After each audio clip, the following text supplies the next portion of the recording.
Assalamualaikum. Dah lama tak buat vlog. Straightforward kepada tajuk, kenapa orang bawa motor besar ni korang tengok laju-laju. Okey, di sini saya ingin menekankan, saya tak backup, saya tak cakap halal, saya tak cakap betul kalau nak bawa motor laju. Cuma saya nak explain kenapa. Ini adalah berdasarkan pengalaman saya sendiri.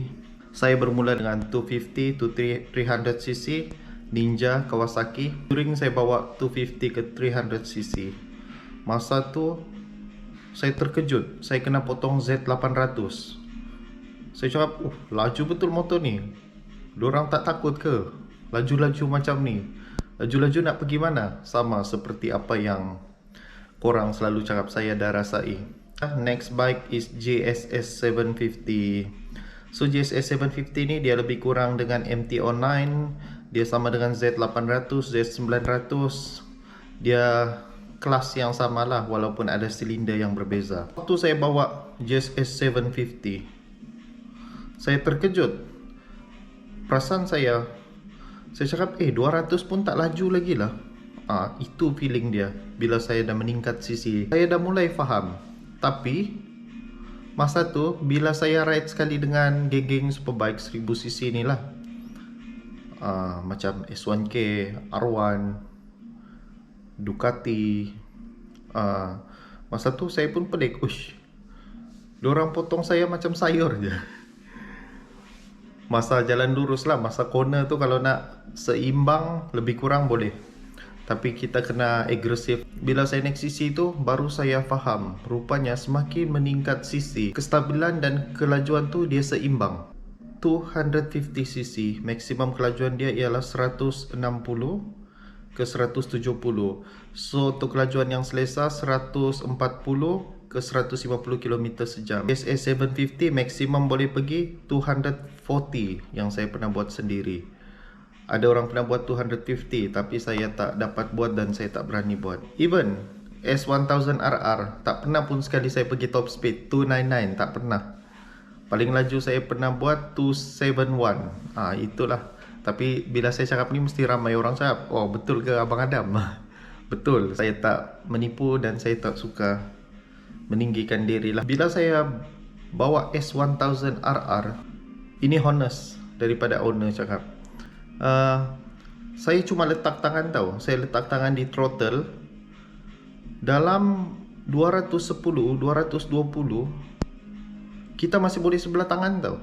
Sebelah tangan tu boleh cekak pinggang lagi atau boleh pandang kawan. So saya dah mulai faham, iaitu kelajuan dan juga kestabilan motor cc semakin tinggi, dia semakin seimbang.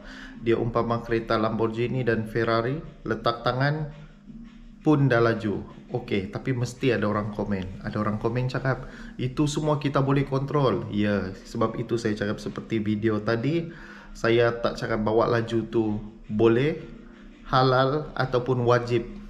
So secara berkadar. So di sini saya nak explain video ni ialah kenapa kita apabila kita bawa kenderaan yang tak berapa laju, tak kira lah motosikal ke kereta, kita bila tengok 1000cc tengah memotong tu nampak laju kan. Sebenarnya berdasarkan kelajuan kilometer sejam tu memang laju, tetapi berdasarkan condition rider di atas motor tu yang berpengalaman, dia tak rasa laju langsung.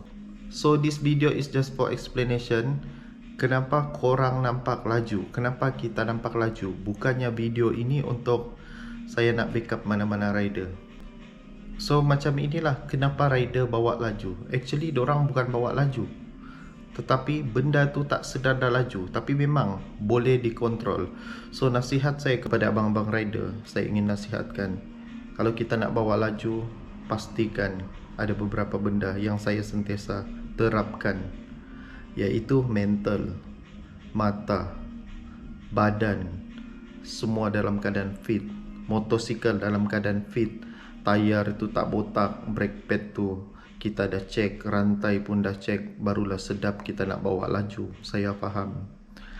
Janganlah kita tayar dan nampak benang pun masih nak pulas. Rantai pun dah berbunyi macam nak putus pun kita masih nak pulas. Motor tu dah berapa ribu kilometer pun tak pernah servis pun kita masih nak pulas. Badan dalam keadaan tak cukup tidur pun kita masih nak pulas. Dan lagi satu, saya ingin terapkan. Janganlah kalau kereta tu banyak, kita cilok-cilok, selit-selit.